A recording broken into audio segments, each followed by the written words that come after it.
There's a kind of secret language all around us. It's a language of shapes and shadows that lets us measure things that seem totally impossible to measure, like the height of a skyscraper or even the peak of a mountain. This language is called similarity, and we're going to break it all down. So, let's just start with that. How in the world do you measure Mount Everest? I mean, you can't just climb up there with a giant measuring tape, right?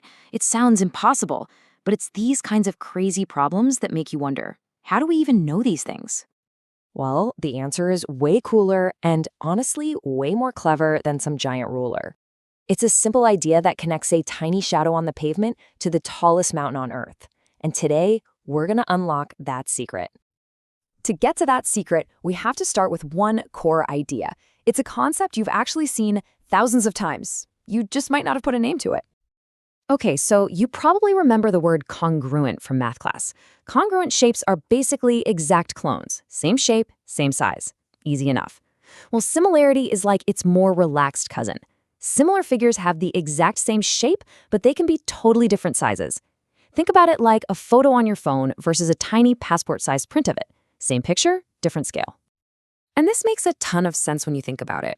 I mean, no matter how big or small you make a circle, it's still a circle. It keeps its fundamental circleness. The same is true for squares and for equilateral triangles.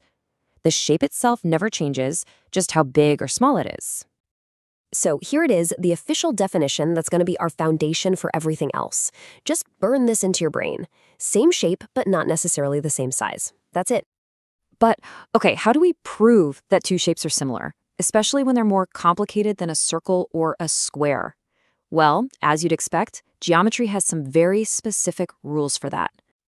Right, so it's not enough for two shapes to just kind of look the same. To be officially mathematically similar, polygons, shapes with straight sides, have to pass a strict two-part test. And here they are, the two golden rules. First, all their matching angles have to be exactly equal. Every corner has to line up perfectly. Second, all their matching sides have to be in the same ratio.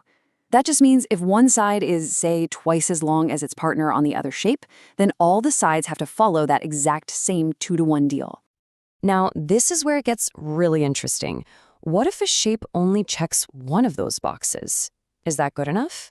Let's find out. Okay, check this out. Take a perfect square and a long, skinny rectangle. All their angles are 90 degrees, right? So rule number 1, pass. But what about their sides? Are they proportional? Not a chance. The rectangle is all stretched out, so they are not similar. All right, let's flip it. Now imagine a square and a rhombus that you've made from the same side lengths. Rule 2, pass. The sides are all proportional, with a simple 1-to-1 ratio. But look at the angles. The rhombus is kind of squashed, so the corners don't match up anymore. And again, they are not similar. So the takeaway here is crystal clear. For any polygon with 4 or more sides, you absolutely have to hit both conditions. It's all or nothing. But what if a shape has fewer sides? This brings us to one of the most important and frankly coolest shapes in geometry. Because when we're talking about triangles, the rules of the game change in a big way. See, triangles are special. They're so rigid and their angles and sides are so interconnected that you don't need to check everything. This means we get to use some awesome shortcuts. These are basically your 3 cheat codes for triangle similarity. First, there's angle, angle, angle, or AAA. If all 3 angles match, you're good, they're similar. Then there's side, side, side, or SSS. If all 3 sides are proportional, boom, they're similar. And finally, side angle side, or SAS. If you have 2 proportional sides and the angle between them is equal, you're done. It's a lock. Actually, the best shortcut is even simpler than that. It's just AA, or angle, angle. And think about it. If you know 2 angles in a triangle match another 2, what about the third one? Well, since all 3 have to add up to 180 degrees, that third one has to match too. So you can prove 2 triangles are similar with just 2 pieces of information. It's super powerful. Okay, theory's great, but now it's time to actually use this stuff to solve a real problem. Let's get back to those impossible measurements we talked about. So here's our scenario. We've got a 3.6-meter lamppost and a girl who is 0.9 meters tall. She walks 4.8 meters away from the base of the lamp. The big question is, how long is the shadow she's casting on the ground? Okay, look closely at the scene. The lamppost and its light form a big right triangle with the ground, and the girl and her shadow form a smaller right triangle that's sitting right inside it. Now, both triangles share that same angle at the very tip of the shadow, and they both have a 90-degree angle where they meet the ground. That's two matching angles. So, thanks to our AA shortcut, we know for a fact these two triangles are similar. And since they're similar, we know their sides must be proportional. That means the ratio between the heights, the height of the lamppost, and the height of the girl, has to be the exact same as the ratio between the lengths of their bases, the full distance from the lamp to the shadow's tip, and just the shadow itself.